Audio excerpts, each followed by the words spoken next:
संस्कृति के भी श्लोक को उच्चारण कर देते हैं, इस खाड़े भी उच्चारण कर देते हैं। जैसा जैसा कोई बढ़िया व्यवस्था वाला वैसा कह देता है। तो गुरु महाराज ने कहा, भाई गुरदास साहब जी तुसी अपने सुनाया करो उन्होंने विचार अर्थ। साहब गुरु अमरदास गुरु रामदास साहब जी की बाणी उच्चारण की है, शांत बाणी उच्चारण की है। तुसी उत्थे भी होर भी उच्चारण करते ही हो, कृपा करके ये भी उच्चारण कर दिओ सुखैन रूप दे विच। जब बाबा बुढ़ा साहब ने कहते चंगा, फिर ये उच्चारण किए गुरु महाराज ने। इस करके सुखैन रूप दे विच हन, भाव उही हन और अलंकार भी उही है कि जीव रूपी इस्त्री है, वाहिगुरु परमेश्वर जिहड़ा उसनूं मिलना है। इसने नानक वर पाया अविनाशी, ना कदे मरे न जाए। कोई ऐसे अलंकार होया करते हैं काव्य दे विच कि वो तो ये अलंकार है सारा। होर भी गुरबाणी बहुत है ऐसे जिज्ञासु सिखों के प्रति और वाहिगुरु परमेश्वर की संसार के पक्ष बहुत वरत रहा है।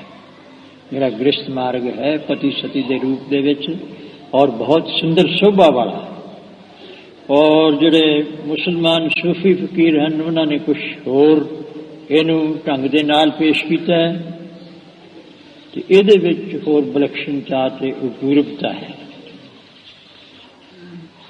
तो बहुत सुभायमान है सब पक्षों तो ही। सो सतगुरु साहब जी ये गुरु अर्जन साहब जी ने इस तरह 12 माह जिहड़ा है तो यदी उठानका है जिस वेले शुरू होंदा है, इसके अर्थ भाव और संप्रदाय के विच उठानका भी सुनाई जाती है। उत्ते पढ़ो जी। 12 माह मांझ महला पंजवा घर चौथा। ये 12 माह इस बाणी का नाम है। माझ राग दे विच सतगुरु साहब जी ने माझां लोग गाया करते सन पहले। इस मालवे देश दे विच वो भी एक काव्य रचना है जिसके अंदर कोई संगीत कला भी होया करती सी, राग भी माझा गायन जिहड़ा वो राग नाल हुंदा है ते काव्य जिहड़ी है उस तरह पढ़ी जाती है। तो इस करके ये 12 माह माझ महला पंजवें स्वरूप उच्चारण करते हैं। माझ महला पंजवां घर चौथा। घर चौथा ते जिहड़े राग दे गायन दे अस्थान भेद हैं उन्होंने घर कहते हैं और संस्कृत दे विच धाम कहे जाते हैं। सतगुरु साहब जी ने 17 घरां तक बाणी उच्चारण की है। इसके विच वो 64 धाम हैं या कर हैं, पर जिहड़े सुरताल दे गायन दे अस्थान भेद हैं उन्हें टिकाने तो भी आ सुर लगती है, आ ताल है, इस जोड़ी के ताल होंगे है और जिहड़े दूसरे बाजे आदिक ने उन्होंने वो सुरां होंगी है। और काव्य रचना नालों भी ये सूक्ष्म कला है। काव्य रचना दे विच एक मात्रा तक भी वो संकेत किया गया है। तो ये संगीत कला दे विच अर्धमात्रा भी तीया और पौनी भी चौथा हिस्सा भी ये इन्नी सूक्ष्म विद्या है। और इस दे उत्ते काव्य रचना दे उत्ते व्याकरण के नियम लागू नहीं हैं और संगीत के उत्ते फिर इन्हां दे ना उन्होंने काव्य दे भी नहीं लागू। उन्होंने मात्रा के उत्ते जो हम जिस तरह बाणी पाठ करना है, किरत कर्म के विछड़े कर कृपा मिलोगा, ये बहुत सारे ऐसे पद आउणगे जो व्याकरण दे विच उन्होंने मात्रा वो पूर्ण उच्चारण होणगे शुद्ध है। ये जो दीर्घ है उसनूं लघु भी कर सकता है कभी और लघु तो दीर्घ भी कर सकता है, सूत्र रूप दे विच भी कर सकता है। और जिहड़ा फिर संगीत कला वाला है उहदियां जिहड़ियां दीर्घ तो या लघु तो मात्रा हुई हैं उन्होंने संगीत कला वाले ने उन्होंने राग के अनुसार उसके उतरा ते चढ़ा ते उच्चारण वो कर सकते। उन्होंने शुद्ध नहीं कह सकते व्याकरण वाले कि तुसी तो अनर्थ करते हो। किसी रागी नूं कह सकते हैं असीं भी तू इन्नी वारी हा करी जाना, ये कोई लिखिया उत्थे?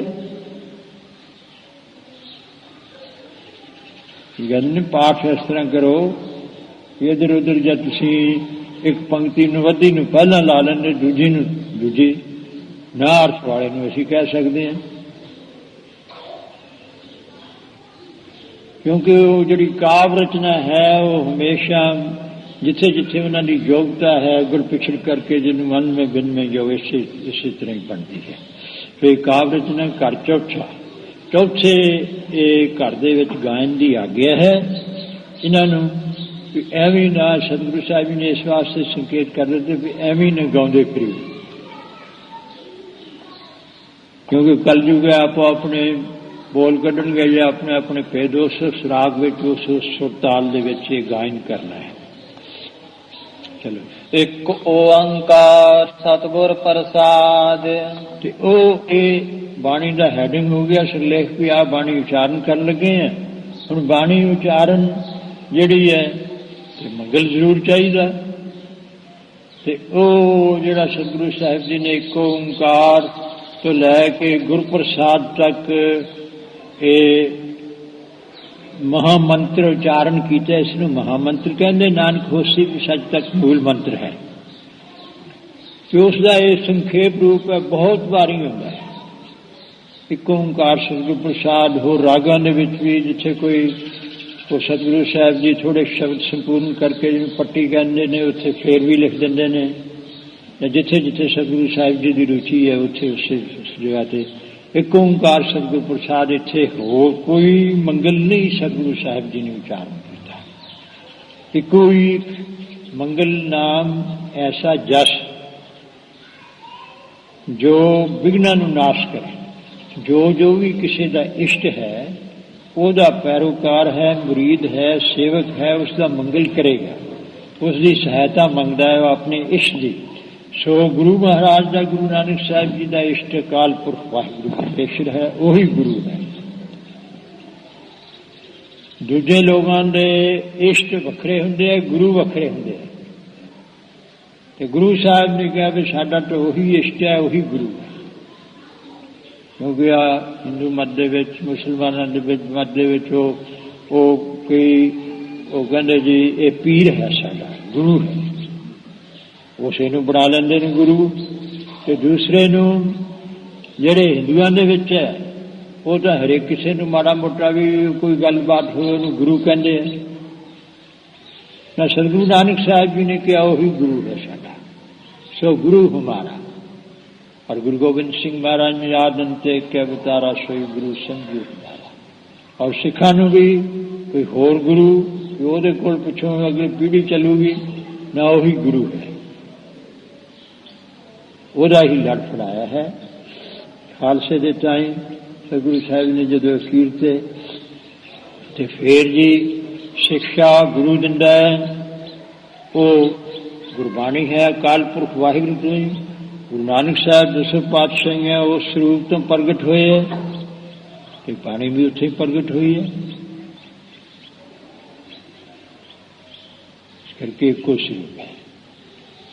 सतगुरु साहिब जी का शरीर ये व्यक्ति नजर आती है इस तरह, और उसके अंदर आशा अपने सूक्ष्म शरीर भी ये अनुभव होता है, और हृदय और दूसरी भी ये सब कारण रूप जो शरीर है वो अपनी माया नाल उन्होंने ये चीज दिखाई हुई है वाहिगुरू परमेश्वर ने। और सब कुछ जी शुद्ध ही शुद्ध है, ਉਹਦੇ ਵਿੱਚ ਇੱਕ ਰੋਮ ਮਾਤਰ ਦੇ ਵਿੱਚ ਵੀ ਕੋਈ ਐਸੀ शुद्धता ही नहीं।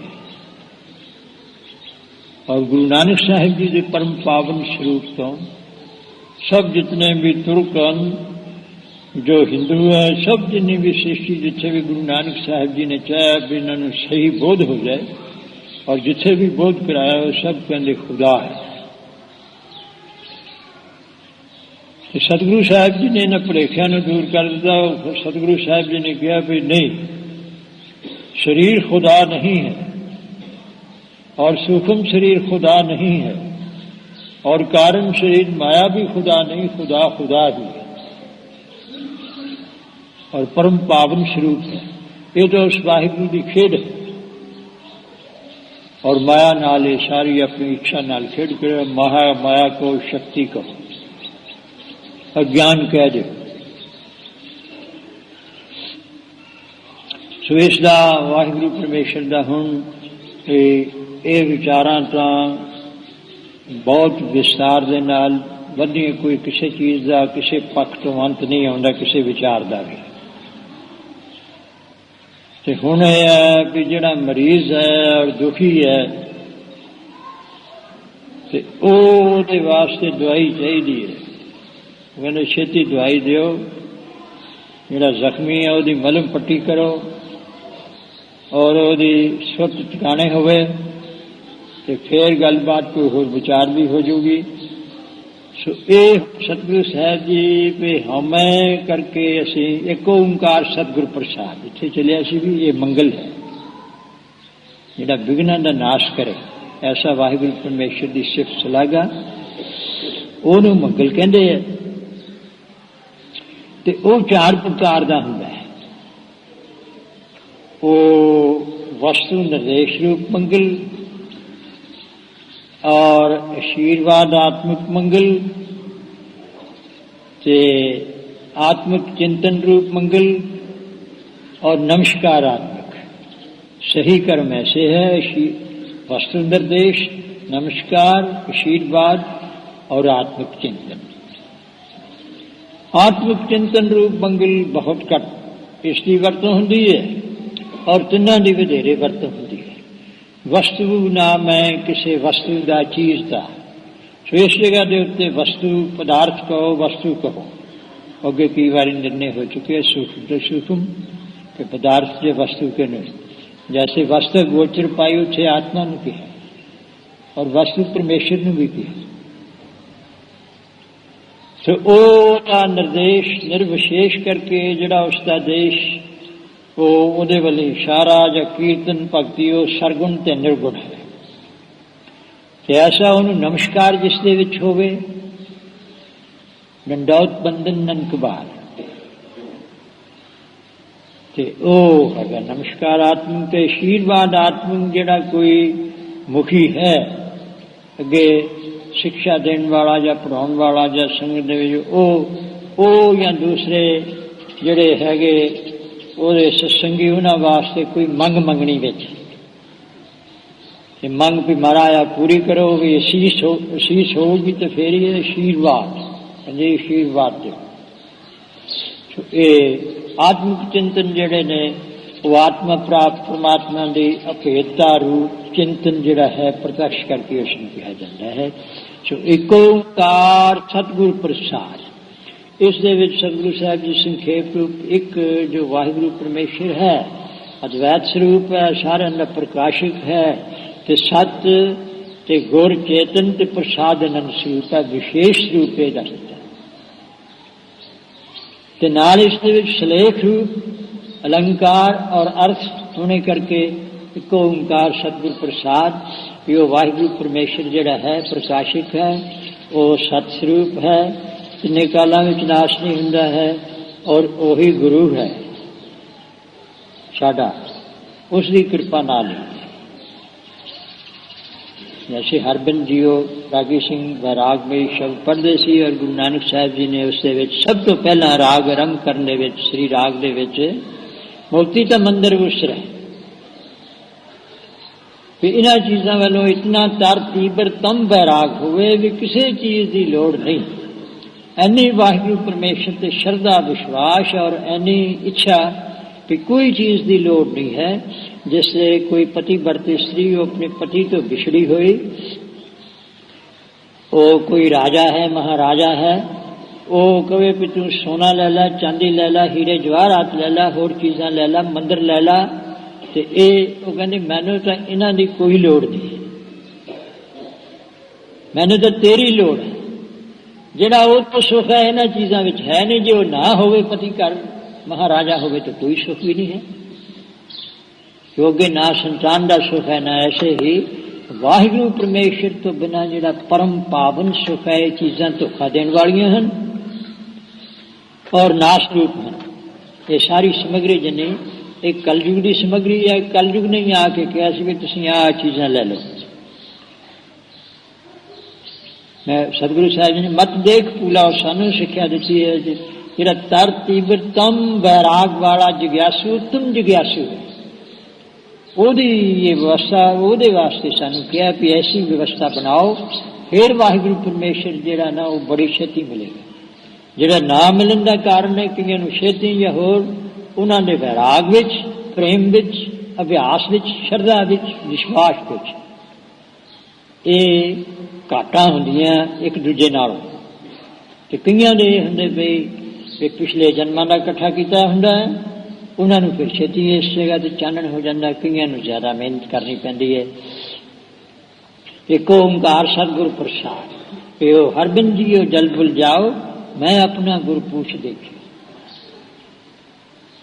कहते असीं अपने गुरु नूं पुछ के वेखिया, होर इह तो बिना कोई ठिकाना नहीं है। ਇਹਦੇ ਵਿੱਚ ਕਿਤੇ मत देख भूला विसरै, इन्हां चीज़ां नूं वाहिगुरू तो भुल के विसरै ते वो वाहिगुरू भुल जावे, इस करके मत वेख उधर वेखो ही ते मतलब किते वेख करके वाहिगुरू परमेश्वर पे याद करदा करदा वो सोहनी रौनक जी वेख के ते भुल जावे। सबना जियां के एक दाता सो मैं विसर ना जाई, पंक्तियां सिखालियां ने, कह देना भी सिखाला ही है, गल भी बहुत छोड़े चिर कही जाती है, पर ना विसरना जिहड़ा है बहुत औखा है। अठे पैर जिन्हां नूं नहीं विसर, जिन्हां ने विसरा नाम से कनेहिया, ये ऐसा जिन्हां नूं अठे पैर नहीं भुलदा वाहिगुरू विसरा, उहदे विच रंगे रहिंदे ने। और रंगे रहन की निशानी हौमै नहीं है, जिथे हौमै नहीं उठे वाहिगुरू है। नाम रते वैरागी, असली वैरागवान हो। एक ओंकार सतगुर प्रसाद, देखो राज वास्ते होर चीज़ों वास्ते, छोटे छोटे राज वास्ते भी एक देश का ही राज मिल जाए। पंजाब देश का होता है, टुकड़े हो गए ने, कोई हरियाणा बन गया है, कोई पाकिस्तान पंजाब पूर्वी बन गया है, कोई पश्चिमी बन गया है, पंजाब भी नहीं हो रहा भी इन्ना ही हो जाए तो बहुत है। वो वास्ते तरले लेने हैं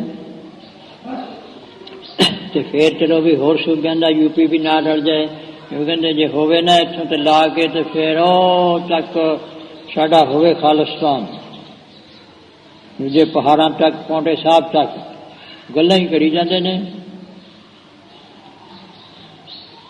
तो फिर अच्छा ये तो भी अगे मिल जाए, चलो यूपी भी सारी मिल जाए, किन्ने 11 12 13 14 15 16 सूबे भी मिल जान। ये सतगुरु साहब जी ने कहा सुल्तान हो मां मेल लश्कर, कहते जी पातशाही ले लो, चक्रवर्ती पातशाह कहते सुल्तान, जिस तरह निहंगा सिंह सुल्ताने कौम, कौम का सुल्तान है जथेदार सारी का। सुल्तान हो मां मेल लश्कर पे इन्नी ताकत होए, फौजा कट्ठियां होण सारियां ते तख्त राखां पाओ, जिथे भी होवे सारे चक्रवर्ती जितदा जावे ते तख्त दे उत्ते पैर रखां, हुक्म हासिल करी बैठा ते हुक्म दे नाल ही सब कुछ प्राप्त होवे। नानका सब वा जैसे हवा का बुला चले जाता है, तो चंगी हवा आ गई सुगंधी वाली चले गया ते बाकी पिछोकी रह गया। सो तन जो बन्नार फुलड़ा नाठियड़े दिन चार, राजमाल रूप जात एक ठग ने, जोवन पंजे ठग, इन्हीं ठगी जग ठगिया किने न रखी लज, किसी की कोई लज्जा नहीं रही है इन्हों के सामने कि ये चीज़ां भुलाउणियां ने सानू तो नहीं ये चाहिए। ये सतगुरु साहब जी ने कलयुग की समग्री दसती, कलयुग कहना मेरे तो लै लो। सतगुरु साहब जी कहते सानू तो नाम ही चाहिए और कदे विसरे ना, ये साडे गुरु ने सिक्ख्या दी है।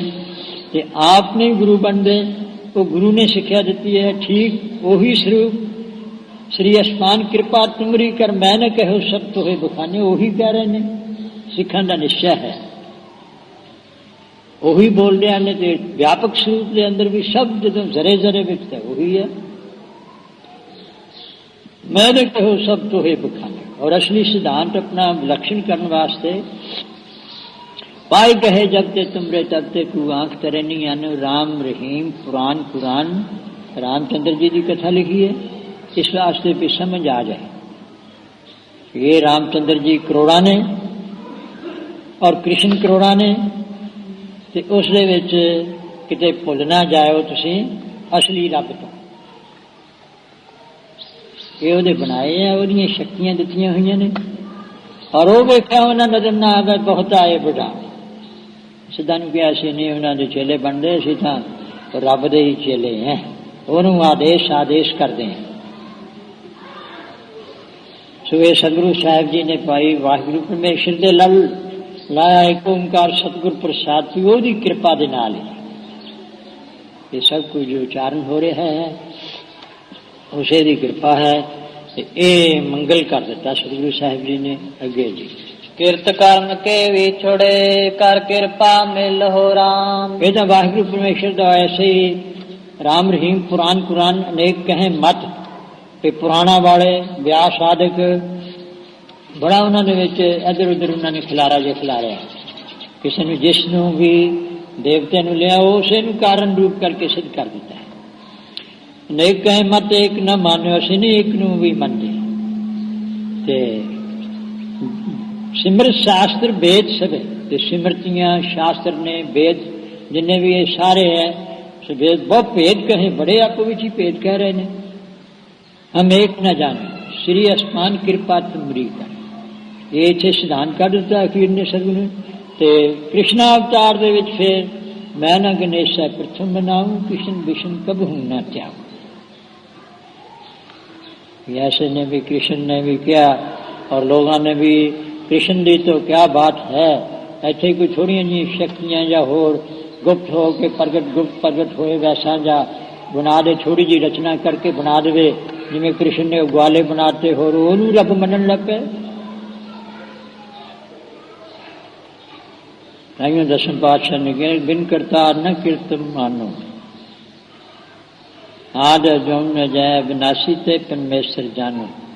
और इसके बारे कहता कहाँ पहो जवान जगत ने 10 का असर हर काए। अधिक प्रपंच दिखाए सबन कह आपे ब्रह्म कहाए। उन्होंने भी शौक सी हम ही ब्रह्म है। और वेदांत मत दे विच भी ऐसा ही उन्होंने बोला है, गुरमत विलक्षण है।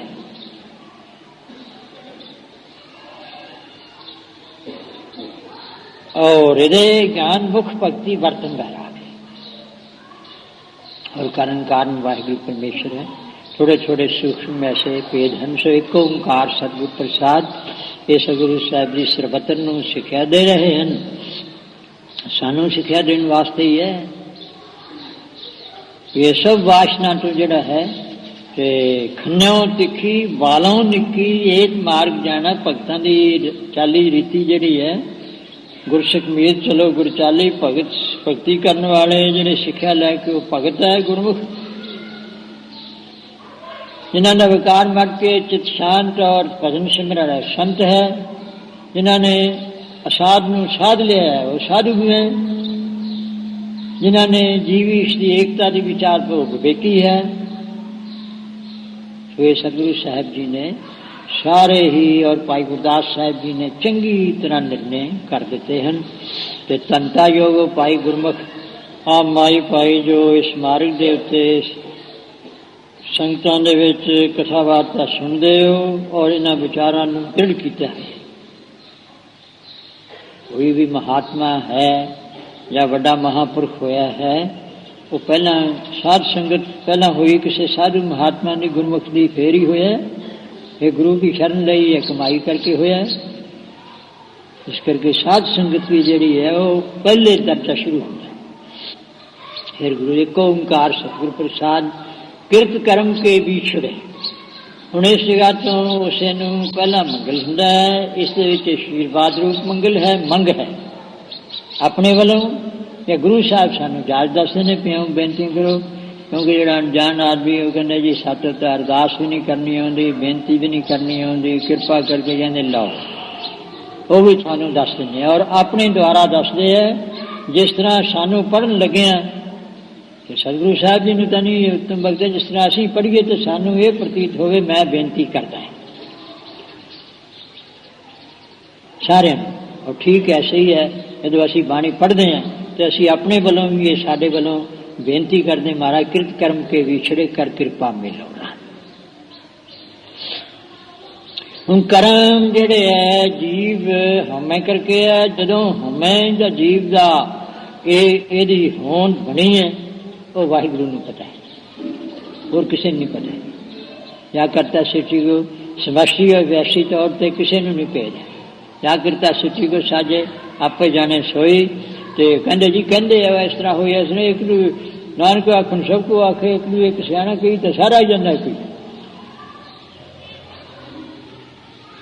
वो वाहिगुरू परमेश्वर जानता है क्यों तो किवें, ये नहीं इस तरह किसी ने पता। तो किरत कर्म के हाँ हम छुटकारा भी हो बंदे बीमार है, बाजारा फटड़ होया पिया है, तो छेती वो डॉक्टर नहीं तो साह निकल जाएंगे, तो छेती मलम पट्टी होवे राजी होवे तो वो ठीक है। इस करके दवाई वरतो और इधर उधर झंझटां दे विच पैण दी लोड़ नहीं है। हौमे नूं कढण वास्ते ते वो वाहिगुरू दी भगती है, नाम है, सेवा है, ते ओहदे अनेक ही ढंग हैं, अनेक विधियां नाल। सो इस विधि नाल सतगुरु साहब जी किरत कर्म के विछड़े कर कृपा मिलो राम। बेनतियां करो जैसे गुरु गोबिंद सिंह महाराज जी ने किया, कागज दीप सब करके और सात समुद्रन की मस कह हूं, काट बनास्पति सिगरी लिखबे हूं के लेखन काज बनाए हूं, सारस्वती भक्ता करके जो कोट गणेश के हाथ लिखे हूं, एक काल कृपान बिना बिनती रब तोए न किन्हू नैकर जा।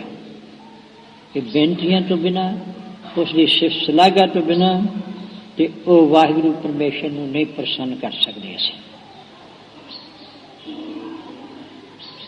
नव छे खट बोले मुख आगर, मेरा हर तब इबना बतीने।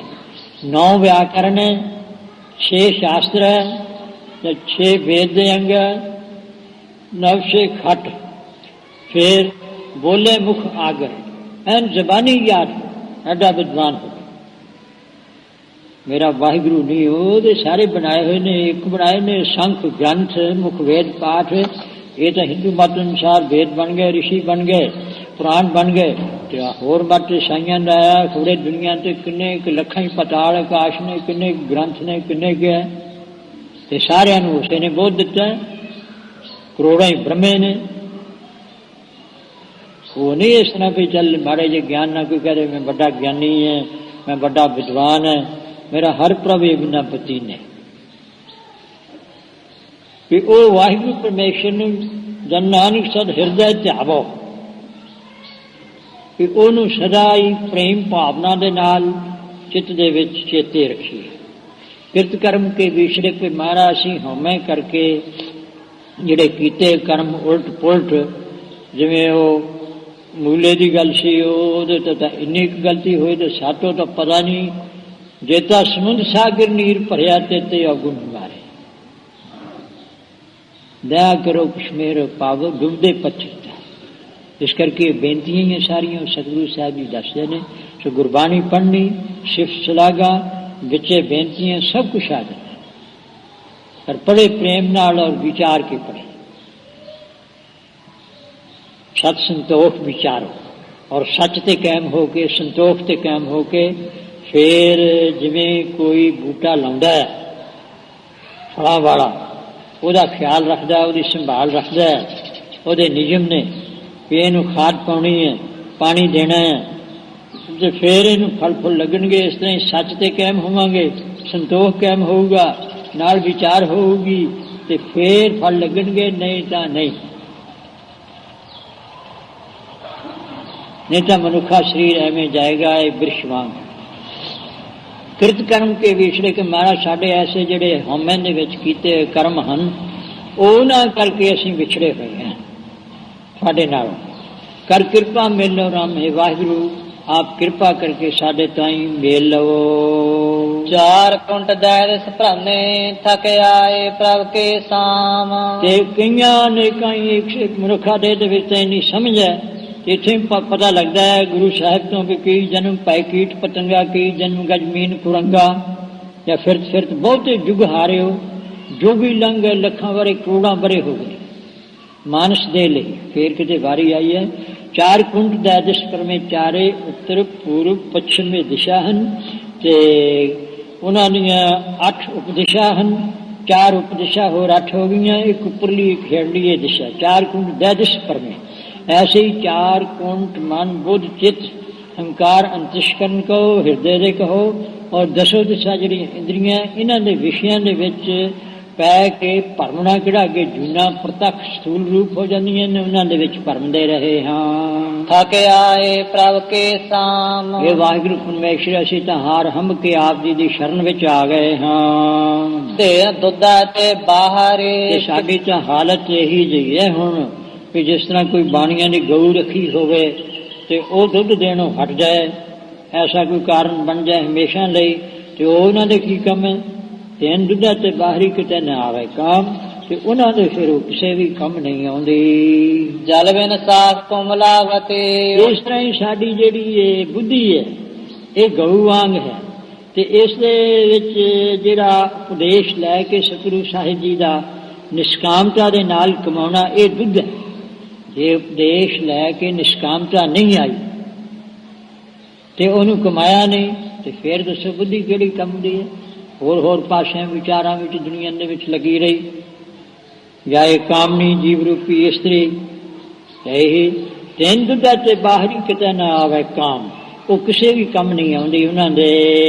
ਜਲ ਬਿਨ ਕਿਉਂਕਿ ਬਾਣੀਆਂ ਨੇ ਨਾ ਤਾਂ ਕਿ ਜੇ ਐਸੀ ਸ਼ੰਕਾ ਹੁੰਦੀ ਹੈ ਵੀ ਜਿਹੜੇ ਕਈ ਖੇਤੀ ਵਾਲੇ ਹੁਣ ਤਾਂ ਟਰੈਕਟਰ ਬਣ ਗਏ, ਬੈਲਾਂ ਨਾਲ ਕੰਮ ਲੈਂਦੇ ਸੀ, ਕਈ ਕਿਵੇਂ ਉਹ ਕਈ ਮਈਆਂ ਨੂੰ ਦੁੱਧ ਹੋ ਜਾਣ ਫੰਡਰ ਹੋ ਜਾਣ ਤੇ ਉਹਨਾਂ ਨੂੰ ਜੋੜ ਲੈਂਦੇ ਆ, ਤੇ ਇਸ ਤਰ੍ਹਾਂ ਗਾਈਆਂ ਨੂੰ ਵੀ ਜੋੜ ਲੈਂਦੇ ਸੀ, ਤੇ ਕਈ ਜਿਹੜੇ ਦੂਜੇ ਮੱਤ ਵਾਲੇ ਉਹ ਖਾਈ ਜਾਂਦੇ ਨੇ। ਬਾਣੀਆਂ ਨਾ ਖਾਵੇ ਤੇ ਨਾ ਹੁਣ ਜਿਹੜਾ ਹੜਗੁਣਾ।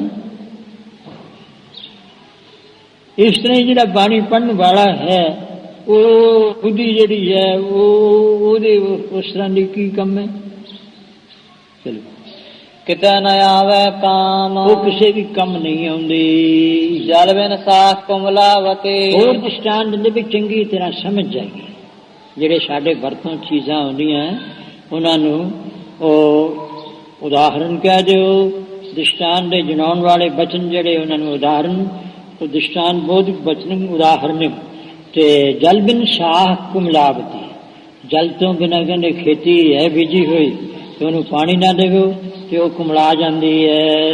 ਉਪਜਾ ਨਾਹੀ ਦਾਮ, ਤੇ ਨਾ ਪਾਣੀ ਦਿਓ, ਬਸ ਉਸ ਤਰ੍ਹਾਂ ਹੀ ਖੜੀ ਰਹੂਗੀ, ਤੇ ਉਹ ਫਿਰ ਉਹਦੇ ਤੋਂ ਕੋਈ ਅੱਗੇ ਹੁੰਦਾ ਵੀ ਤੂੰ ਇੰਨੀ ਖੱਟੀ ਹੋਵੇ, ਇੰਨੀ ਮਾਇਆ ਹੋਵੇ, ਦਮੜੇ ਹੋਣ, ਉਹ ਥੋੜਾ ਉਹ ਤੋਂ ਪ੍ਰਾਪਤ ਹੁੰਦੇ ਹੈ ਜ਼ਿਮੀਦਾਰ ਨੂੰ, ਉਹਨੂੰ ਨਹੀਂ ਉਸ ਤੋਂ ਕੁਛ ਹਾਸਿਲ ਹੁੰਦਾ।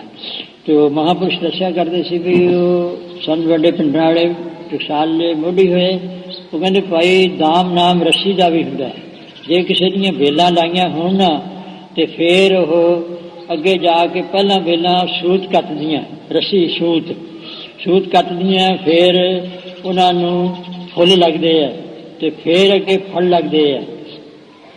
ਇਸੇ ਤਰ੍ਹਾਂ ਹੀ ਜਿਹੜੀ ਆਪਣੀ ਧਰਤੀ ਹੈ ਇਹ ਸਰੀਰ, ਇਸ ਦੇ ਵਿੱਚ ਸੋਹਣੀ ਨਿਮਰਤਾ ਸੰਯੁਕਤ ਕਰਕੇ ਜਾਂ ਬੁੱਧੀ ਦੇ ਵਿੱਚ ਜਾਂ ਹਿਰਦੇ ਦੇ ਵਿੱਚ, ਤੇ ਉਹ ਕਰਨਾ ਮੈਤਰੀ ਮੁੱਤਾ ਅਪੇक्षा ਇਹ ਗੁਣ ਜਿਹੜੇ ਨੇ ਵੇਲਾਂ ਵਾਂਗੂ ਨੇ, ਤੇ ਜਿਹੜਾ ਸੂਤ ਕੱਟਣਾ ਇਹ ਸਰਵਣ ਵਾਂਗੂ ਹੈ। ਮੰਨਣ ਜਿਹੜੇ ਆ ਫੁੱਲ ਲੱਗਣੇ ਆ, ਨਿਦਾਸ਼ਨ ਜਿਹੜਾ ਉਹ ਫਲ ਲੱਗਣਾ, ਜਾਂ ਅੱਗੇ ਗਿਆਨ ਤੱਕ ਐਸੀਆਂ ਵਿਵਸਥਾ ਕਰ ਦਿੰਦੇ ਸਨ। ਤਤਵੰ ਦਾ ਸੋਧਨ ਤੱਕ ਉਸ ਤੋਂ ਦਮੜੇ ਜਿਹੜੀ ਪਰਮੇਸ਼ਰ ਦੀ ਸਾਖਿਆਤਤਾ ਹੋਣੀ ਹੈ, ਐਸੇ ਵੀ ਇਹ ਉਹਨਾਂ ਦੇ ਅਰਥਾਂ 'ਚ ਵਿਲੱਖਣਤਾ ਸੀ। ਚਲੋ ਹਰ ਨਾਹ ਨ ਮਿਲਿਆ ਸਾਜਨੈ, ਭਾਈ ਹਰ ਨਾਹ ਨ ਮਿਲਿਆ ਸਾਜਨੇ। ਜਿਸ ਤਰ੍ਹਾਂ ਖੇਤੀ ਸੋਗੇ ਤੇ ਉਹਦੇ ਕੁਛ ਲਾਭ ਦਮੜੇ ਨਹੀਂ ਪ੍ਰਾਪਤ ਹੋਏ, ਗਿਆਨ ਨਹੀਂ ਵਾਹਿਗੁਰੂ ਦਾ ਹੋਇਆ, ਇੱਧਰ ਸਾਖਿਆਤਕਾਰਤਾ ਨਹੀਂ ਹੋਈ, ਉਹ ਤੋਂ ਦੁੱਧ ਨਾ ਮਿਲਿਆ। ਇਸ ਤਰ੍ਹਾਂ ਹਰ ਨਾਹ ਨਾ, ਹਰ ਜੋ ਵਾਹਿਗੁਰੂ ਪਰਮੇਸ਼ਰ ਪਤੀ ਹੈ ਜੀਵ ਰੂਪੀ ਇਸਤਰੀ ਨੂੰ ਇਸ ਤਰ੍ਹਾਂ ਨਹੀਂ ਮਿਲੀਦਾ ਹੈ। ਕਤ ਪਾਈਐ ਵਿਸਰਾਮ, ਤੇ ਫਿਰ ਜੇ ਵਾਹਿਗੁਰੂ ਦੇ ਜਦ ਨਹੀਂ ਮਿਲਦੇ ਤੇ ਉਸ ਤਰ੍ਹਾਂ ਹੀ ਫਿਰ ਇਹ ਚੱਕਰ 'ਚ ਹੀ ਪਏ ਰਹਾਂਗੇ। ਹਉਮੈ ਨਾਲ ਕਰਮ ਕੀਤੇ ਗੇੜ ਨਹੀਂ ਮੁੱਕ ਸਕਦਾ। ਉਦੋਂ ਹੀ ਗੇੜਾ ਮੁੱਕੂਗਾ ਜਦੋਂ ਵਾਹਿਗੁਰੂ ਦੇ ਨਾਲ ਮਿਲ ਜਾਵਾਂਗੇ, ਤੇ ਫੇਰ ਨਹੀਂ ਆਉਣ ਜਾਣਾ ਸਾਰਾ ਜਾ। ਤੇ ਵਾਹਿਗੁਰੂ ਪਰਮੇਸ਼ਰ ਆਪਣੀ ਪਦਵੀ ਉਹਨੂੰ ਆਪ ਦੇ ਦਿੰਦਾ ਹੈ। ਉਹ ਫਰਕ ਨਹੀਂ ਰੱਖਦਾ, ਜਿਵੇਂ ਕੋਈ ਪਾਤਸ਼ਾਹ ਹੈ ਤੇ ਉਹ ਇਸ ਤਰ੍ਹਾਂ ਉਹ ਆਪਣਾ ਤਖਤ ਜਿਹੜਾ ਹੈ ਉਹ ਆਪਣਾ ਦੇ ਦਿੰਦਾ, ਸਰੂਪ ਹੀ ਬਣਾ ਦਿੰਦਾ। ਚਲੋ, ਜਿਤ ਘਰ ਹਰ ਕੰਤ ਨਾ ਪ੍ਰਗਟਾਏ। ਦੇਖ ਲਓ ਵੀ ਜਿਸ ਦੇ ਘਰ ਦੇ ਵਿੱਚ, ਜਿਸ ਸਖੀ ਦੇ, ਗੁਰਮੁਖ ਸਖੀ ਦੇ, ਜੀਵ ਦੇ, ਉਹ ਵਾਹਿਗੁਰੂ ਪਰਮੇਸ਼ਰ ਦੇ ਵਿੱਚ ਨਹੀਂ ਪ੍ਰਗਟ ਹੁੰਦਾ, ਭੱਠ ਨਗਰ ਸੇ ਗ੍ਰਾਮ, ਉਹਦੇ ਵਾਸਤੇ ਤਾਂ ਉਹਦੇ ਘਰ ਦੇ ਵਿੱਚ ਉਹ ਭਾਵੇਂ ਕਿੱਡਾ ਹੀ ਸ਼ਹਿਰ ਚੰਗਾ ਹੋਵੇ। ਫਰਾਂਸ ਦਾ ਸ਼ਹਿਰ ਪੈਰਿਸ ਮਸ਼ਹੂਰ ਹੈ, ਔਰ ਲੰਡਨ ਸਭ ਤੋਂ ਵੱਡਾ ਸ਼ਹਿਰ ਹੈ। ਵੱਡੇ ਵੱਡੇ ਨਗਰ ਸ਼ਹਿਰਾਂ ਨੂੰ ਕਹਿੰਦੇ ਗ੍ਰਾਮ। ਆ ਜਿਹੜੇ ਗ੍ਰਾਮ ਪਿੰਡ ਹੈ, ਕਿੰਨੇ ਪਿੰਡ ਦਾ ਚੰਗਾ ਮਾਡਲ ਗ੍ਰਾਮ, ਹੋਰ ਸਭ ਚੀਜ਼ਾਂ ਬਣੀਆਂ ਹੋਏ ਨੇ, ਤੇ ਜੇ ਪਤੀ ਨਹੀਂ ਘਰ ਦੇ ਵਿੱਚ ਫਿਰ ਕੀ? ਉਹਨੂੰ ਪਤਾ ਉਸ ਵਿਛੋੜੇ ਵਾਲੀ ਨੂੰ ਕਿਵੇਂ ਉਹਦਾ ਚਿੱਤ ਸੜਦਾ ਹੈ। ਤੇ ਪਤੀ ਦੇ ਨਾਲ ਮਿਲਣ ਕਰਕੇ ਸਭ ਸੁਖੀ ਹੈ, ਉਹਨੂੰ ਘਰ 'ਚ ਵੀ ਸੁੱਖ ਹੈ, ਔਰ ਵਸਤੂਆਂ ਦੇ ਵੀ। ਤੇ ਉਹ ਜੋ ਸਰੀਰਕ ਸੁੱਖ ਹੈ ਉਹ ਕਿਤੇ ਹੋਰ ਪ੍ਰਾਪਤ ਹੀ ਨਹੀਂ ਹੋ ਸਕਦਾ। ਤੇ ਜੇ ਭਾਈ ਇੱਧਰ ਉੱਧਰ ਉਹੋ ਜਿਹੀਆਂ ਇਸਤਰੀਆਂ ਵੀ ਹਨ, ਇੱਧਰ ਉੱਧਰ ਖੱਬੇ ਸੱਜੇ ਜਾਂ ਹੋਰ ਚੀਜ਼ ਜਾਂ ਦੂਜੇ ਮੁਲਕਾਂ ਵਾਂਗ ਵੀ, ਉਹ ਤਾਂ ਬਾਹਰਲਾ ਦ੍ਰਿਸ਼ਟਾਂਤ ਹੈ, ਤੇ ਉਹਦੇ ਕੋਈ ਹੈ ਹੀ ਨਹੀਂ, ਉਹਦਾ ਸਤਿਕਾਰ ਨਹੀਂ, ਹੋਰ ਨਹੀਂ, ਉਹਦੀ ਸ਼ੋਭਾ ਨਹੀਂ ਹੈ। ਤੇ ਇਸ ਤਰ੍ਹਾਂ ਹੀ ਜੇ ਹੋਰ ਦੇਵੀ ਦੇਵਤਿਆਂ ਦੀ ਉਪਾਸਨਾ ਜਾਂ ਭਗਤੀ ਇੱਧਰ ਉੱਧਰ ਖੱਬੇ ਸੱਜੇ ਜਾਂ ਦੇਵੀ ਨੂੰ ਮੰਨ ਲਿਆ ਜੀ, ਹੋਰ ਨੂੰ ਕੋਈ ਹੰਨੇ ਦੀ, ਕੋਈ ਬੰਨੇ ਦੀ, ਕੋਈ ਇਸ ਤਰ੍ਹਾਂ ਦਾ ਹੋ ਲਿਆ, ਤੇ ਉਹ ਫੇਰ ਨਹੀਂ। ਜਿਤ ਕਰ ਹਰ ਕੰਤ ਨਾ ਪੱਠ ਨਗਰ ਸੇ ਗ੍ਰਾਮ, ਉਹਨੂੰ ਤਾਂ ਪਿੰਡ ਵੀ ਤੇ ਸ਼ਹਿਰ ਵੀ ਜਿਹੜੇ ਨੇ ਜਿਵੇਂ ਪੱਠ ਹੁੰਦੇ ਆ, ਪੱਠਿਆਂ ਦੇ ਵਿੱਚ ਅੱਗ ਬਲਦੀ ਹੈ ਤੇ ਉੱਥੇ ਖੜਨਾ ਮੁਸ਼ਕਿਲ ਹੈ, ਉਸ ਤਰ੍ਹਾਂ ਕਹਿੰਦੇ ਵੀ ਉਹਨੂੰ ਤਾਂ ਐਸਾ ਸੇਕ ਹੋ ਰਿਹਾ ਹੈ ਆਪਣੇ ਸਰੀਰ ਵਿੱਚੋਂ ਵੀ ਤੇ ਦੂਸਰਿਆਂ ਦੇ ਵਿੱਚੋਂ ਵੀ ਤੇ ਥਾਂ ਥਾਂ ਦੇ ਵਿੱਚੋਂ ਵੀ। ਸਰਬ ਸ਼ਿੰਗਾਰ ਤੰਬੋਲ ਰਸ, ਤੇ ਹੋਰ ਭਾਈ ਜਿਸ ਤਰ੍ਹਾਂ ਇਸਤਰੀਆਂ ਸਰਬ ਸ਼ਿੰਗਾਰ, ਹੋਰ ਸਾਰੇ ਸ਼ਿੰਗਾਰ ਲਾਉਂਦੇ, 16 ਸ਼ਿੰਗਾਰ ਹੈ ਸਰਬ ਸ਼ਿੰਗਾਰ, ਤੇ ਹੋਰ ਤੰਬੋਲ ਪਾਨਾਂ ਦੇ ਬੀੜੇ ਖਾਣੇ, ਤੇ ਤੰਬੋਲ ਰਸ, ਹੋਰ ਰਸਾਂ ਕਿਸਾਂ ਨੂੰ, ਜਿਸਾਂ ਨੂੰ, ਹੋਰਨਾਂ ਨੂੰ, ਇਹਨਾਂ ਚੀਜ਼ਾਂ ਦੀ ਵਰਤੋਂ ਕਰਨੀ। ਸਰਬ ਸ਼ਿੰਗਾਰ ਤੰਬੋਲ ਰਸ, ਸਣ ਦੇਹੀ ਸਭ ਖਾਮ, ਇਹ ਦਹੀ ਦੇ ਸਣੇ ਸਭ ਉਹਦੇ ਨਿਸ਼ਕਲੀ ਹੈ। ਪ੍ਰਭ ਸੁਆਮੀ ਨਿਸ਼ਕਲ ਹੈ ਵੀ ਉਹ ਜਿਸ ਤਰ੍ਹਾਂ ਕਿਸੇ ਬੂਟੇ ਨੂੰ ਉਹ ਕੱਚਾ ਹੀ, ਜਿਹੜਾ ਹਾਲੇ ਛੋਟਾ ਹੀ ਬੂਟਾ ਜਿਹੜਾ ਹੈ, ਤੇ ਉਹ ਸੜ ਸੁੱਕ ਜਾਵੇ, ਉਹਨੂੰ ਫਲ ਕਿੱਥੇ ਲੱਗਣੇ, ਜਾਂ ਫਲ ਕੱਚੇ ਹੀ ਹੋਣ ਤੇ ਕੀ ਫਾਇਦਾ। ਐਸੇ ਉਹਦੇ ਸ਼ਿੰਗਾਰ ਕੀਤੇ, ਉਹ ਜਿਹੜੇ ਉਹਨਾਂ ਦੇ ਵਿੱਚ ਕੋਈ ਕੱਚੀ ਚੀਜ਼ ਕੌੜਾ ਜਿਹਾ ਰਸ ਹੁੰਦਾ ਹੈ, ਕੱਚਾ ਫਲ ਹੋਵੇ ਨਾ ਤੇ ਉਹ ਖਾਓ ਤਾਂ ਵੀ। ਇਸ ਤਰ੍ਹਾਂ ਜਿਹੜੇ ਸ਼ਿੰਗਾਰ ਨੇ ਉਹ ਕੱਚੇ ਹੀ ਹੈ, ਉਹ ਕੌੜੇ ਹੀ ਪ੍ਰਤੀਤ ਹੁੰਦੇ, ਸਵਾਦੀ ਨਹੀਂ ਲੱਗਦੇ। ਤੇ ਇਸ ਤਰ੍ਹਾਂ ਹੀ ਤੰਬੋਲਾਂ ਦੇ ਬੀੜੇ, ਹੋਰ ਚੀਜ਼ ਖਾਣੇ, ਉਹ ਸਭ ਖਾ ਮੈਂ ਨਿਸ਼ਕਲ ਹਨ, ਕੱਚੇ ਹਨ, ਦੁਖਦਾਇਕ ਹਨ। ਕੱਚੀ ਚੀਜ਼ ਦੁਖਦਾਇਕ ਹੁੰਦੀ ਹੈ। ਕਈ ਚੀਜ਼ਾਂ ਐਸੀਆਂ ਨੇ ਜੇ ਕੱਚੀਆਂ ਖਾ ਲਓ ਉਹ ਜ਼ਹਿਰੀਲੀਆਂ ਵੀ ਹੁੰਦੀਆਂ ਨੇ ਤੇ ਉਹ ਮਾਰ ਵੀ ਦਿੰਦੀਆਂ। ਜੇ ਉਹਨਾਂ ਨੂੰ ਐਸੇ ਸ਼ਿੰਗਾਰਾਂ ਨੂੰ ਕਰਕੇ ਹੋਰ ਥਾਂ ਕੱਚੇ ਦੂਸਰੇ ਥਾਂ ਵਰਤੋਂ ਕਰਾਂਗੇ ਇਹ ਸਰੀਰ ਦੀ, तो फिर खत्म। हाँ जी, सर्व श्रृंगार तंबोल रस, इस करके सारे जितने श्रृंगार हो गुण ने, साधना रूपी श्रृंगार ने, सर्व श्रृंगार तंबोल ਜਿਹੜੇ ਕਈ ਮਹਾਵਾਕ ਉਚਾਰਨ ਕਰਦੇ, ਜੈਸੇ ਚਾਰ ਵੇਦਾਂ ਦੇ ਸ਼ਿੰਗਾਰ ਤੰਬੋਲ ਰਸ, ਤੇ ਰਸ ਹੋਰ ਕਈ ਉਹ ਪ੍ਰੇਮ ਕਰਕੇ ਵਿਖਾਉਂਦੇ ਨੇ। ਉੱਤੋਂ ਅੰਖਨ ਪੀਤਰ ਤੇਲ ਕੁਡਾਰ ਸਲੋਗਨ ਨੀਰ ਬਹਾਏ ਦਿਖਾਵੇ, ਕੋਈ ਰਾਗੀ ਵੇਦੀ ਕੋਈ ਗਾਵੇ ਰਾਗੀ ਨਾਦੀ ਬੇਦੀ, ਉਹ ਭਾਂਜ ਕਰ ਵੀ ਬੜੇ ਪ੍ਰੇਮ ਨਾਲ ਜਿਹੜੇ ਉਤਲੇ ਇਸ ਤਰ੍ਹਾਂ ਦੇ ਰਸ ਪ੍ਰੇਮ ਦਿਖਾਉਣੇ ਨੇ। ਸਭ ਸ਼ਿੰਗਾਰ ਸਣ ਦੇ ਹੀ ਸਭ ਖਾਮ। ਚਲੋ ਪ੍ਰਭ ਸੁਆਮੀ ਕੰਤ ਵੇ ਹੋਣੀਆਂ, ਉਹ ਬੁੱਧੀ ਦੇ ਸਮੇਤ ਸਭ ਪ੍ਰਭ ਸੁਆਮੀ ਕੰਤ ਵੇ ਹੋਣੀਆਂ। ਇਸ ਕਰਕੇ ਸੁਆਮੀ ਜੋ ਵਾਹਿਗੁਰੂ ਪਰਮੇਸ਼ਰ ਕੋਟ ਬ੍ਰਹਮ ਕੁੰਡ ਠਾਕੁਰ ਸੁਆਮੀ, ਉਸ ਕੰਤ ਵਾਹਿਗੁਰੂ ਪਰਮੇਸ਼ਰ ਤੋਂ ਜਿਹੜੀਆਂ ਬਿਨਾਂ ਹਨ। ਮੇਦ ਸੱਜਣ ਸਭ ਜਾਮ, ਉਹੀ ਅਸਲੀ ਸਹਾਇਕ ਹੈ, ਉਹ ਤੋਂ ਬਿਨਾਂ ਤਾਂ ਹੋਰ ਮਿੱਤਰ ਵੀ ਬਣਾ ਲਓ। ਵੀ ਇਸਤਰੀ ਮਿੱਤਰ, ਇਸਤਰੀ ਹੋਰ ਮਿੱਤਰ ਬਣਾ ਲਏ, ਜੀਵ ਹੋਰ ਮਿੱਤਰਾਂ ਨੂੰ ਵੀ ਬਣਾ ਲਏ।